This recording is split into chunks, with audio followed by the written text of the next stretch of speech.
안녕하세요, 타코 멍이입니다. 오늘은 야외 촬영을 하게 됐어요. 오늘 같은 경우 바람이 너무 많이 불어가지고 지금 약간 이제 공원에서 좀 피신이 와서 이제 지인분의 블루베리 농장에서 찍게 됐습니다. 그래서 다소 좀 야생의 느낌에서 찍고 싶었지만 그렇지는 못했다. 하지만 이렇게 좀 구성을 만들어 봤다라고만 알아주셨으면 좋겠습니다.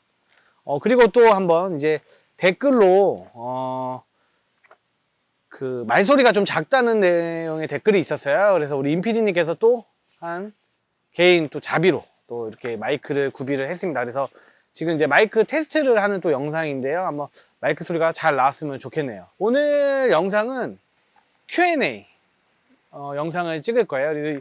이번에도 역시 우리 임PD님께서 좀 추려서 궁금한 거 멍이멍이한테 물어봐야겠다라는 궁금한 것 중에서 좀 간략하게 영상을 찍을 수 있는 걸로 준비를 했습니다.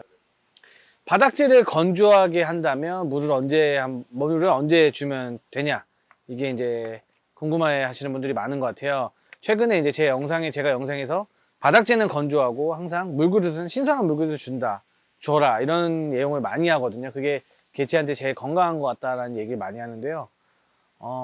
바닥재의 물 같은 경우는 만약에 물그릇이 없거나 그러면은 한쪽 바닥재를 했을 때 한 절반 정도는 항상 분무질을 매일 해주시는 게 좋을 것 같아요. 그래서 만약에 환기가 잘 되는 채집통이나 환기 숨구멍이 많은 것 같은 경우들은 빨리 증발되잖아요. 그래서 아침에 한 번 정도 계속 반 정도, 개체가 없는 절반 정도만 바닥에 물을 뿌려주는 게 좋다라고 할 수 있습니다. 바닥재를 언제 갈아주냐, 바닥재 주기에 대해서, 가는 주기에 대해서, 교환 주기에 대해서 저한테 많이 물어보는데요. 저도 좀 생각을 해봤어요. 왜냐면 저도 바닥재를 되게 많이 안 가는 편이에요. 개체가 워낙 많다 보니까. 근데 이제 저는 곰팡이가 생기거나 아니면 너무 심할 경우에 바닥재를 많이 갈아주는데, 대부분 바닥재를 갈아줘야 되는 꼭 필요한 거는 습하게 키웠을 때 바닥재에서 이제 냄새가 나요. 상한 냄새. 아니면은 바닥재가 이제 습하게 해서 좀 많이 깔아줄 경우에 좀 습할 때 이제 뭐 숟가락이나 아니면은 핀셋 같은 거로 이렇게 들춰보면은 상한 냄새가 좀 날 때가 있어요. 왜냐면 밑에 배수가 안 되기 때문에. 그래서 바닥재를 교환하는 게 일단 냄새가 나면 교환하는 거, 그리고 그것마저도 계속 청결하게 관리를 하셨다 그러면 차라리 개체가 탈피 기간이 들어갔었을 때나 아니면 먹이를 안 먹을 때 바닥재를 갈아주는 게 저는 제일 좋은 시점이라고 생각합니다. 왜냐면은 탈피를 하기 전에는 애들이 먹이를 잘 안 먹고 물도 안 먹고 그리고 탈피 기간이 들어가잖아요. 그때 새롭게 갈아주면은 오히려 환경이 바뀌면 안전하게 탈피하는 경우가 있어요. 그리고 또 수분 섭취를 하고, 그리고 또 첫 먹이를 먹는 과정에서 좀 더 깨끗하게 관리가 될 거라고 생각을 해서, 차라리 바닥재 교환 주기를 자주 갈아주고 잡는다고 하면 탈피 직전에 바닥재를 갈아주는 게 개체한테 좋을 것이다 라고 할 수 있습니다. 그리고 이제 바닥재를 많이 안 가는데 꼭 한번 갈아야 되는 시기는 좀 오죠. 뭐 유체에서 아성체 구간, 그리고 아성체에서 준성체 구간, 그리고 뭐 준성체 성체 구간 정도에 진입을 했을 때는 꼭 한번 갈아주는 게 좋을 것 같아요. 저는 물론 바닥재를 자주 못 가는 편이지만은 바닥재를 자주 갈아주는 건 무조건 개체한테 좋습니다.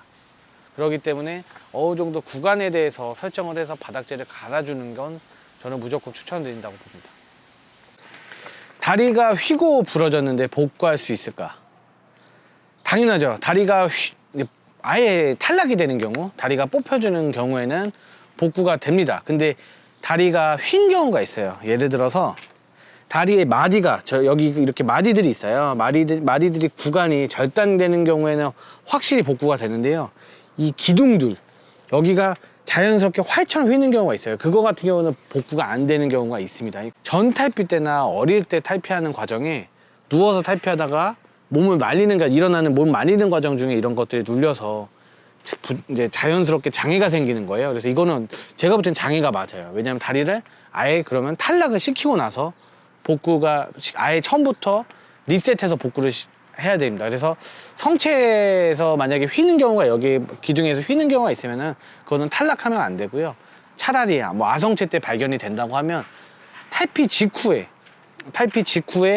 아예 다리를 끊어주는 게 좋습니다.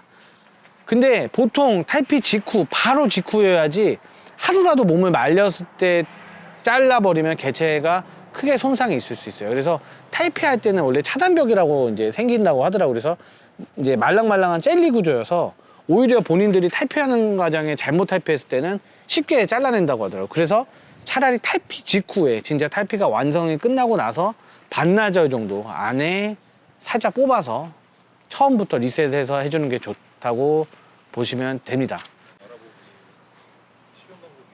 그렇죠. 탈피 같은 경우는 알아보기가 경험이 많아져야 돼요. 올드정이나 뭐 뉴올드정 같은 경우는 무조건 등갑보다는 배가 커야지 탈피 기간이 들어갑니다. 그래서 보통은 뉴올드정 같은 경우는 엉덩이 땜빵들을 자연스럽게 만들어내기 때문에 거의 살색 부분들이 회색, 그라데이션으로 회색 또는 검정색으로 했을 때 탈피 기간이 들어가는 걸 볼 수 있는데요.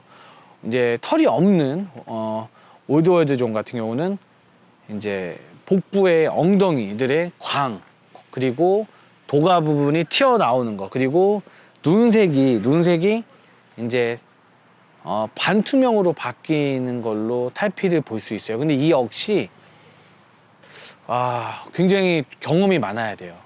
메이팅 입문하고 싶어요. 추천해 주세요. 메이팅 입문하고 싶어. 이거 추천하는 경우 저한테도 굉장히 많이 물어봐요. 근데 제가 거미를 처음에 07년도, 09년도부터 이제 거미를 키우면서 그때는 모든 종들이 브리더들이 많이 있지는 않았던 것 같아요. 그래서 모든 종들이 어셈이나 이런 것들도 만약에 브리딩을 해도 기타 샵이나 이런 데서 도매 처리가 좀 가능했어요. 그래서 개인 분양을 하다가 정 안 나가면 도매 처리가 가능한데 지금은 좀 많이 시대가 많이 바뀐 것 같아요. 그래서 뭔가 쉬운 종으로 이렇게 쉬운 종으로 메이팅, 브리딩을 하는 것보다 뭔가 결과를 얻어내는 것보다는 수요가 좀 있는 종들로, 그리고 알개수도 제가 본인들이 브리더들이 처음 하는 브리더들이 관리를 할 수 있는 정도의 종류를 선택하는 게 좋을 것 같아요. 그래서 차라리 오히려 저라면은 지타류를 좀 먼저 선택을 해볼 것 같아요.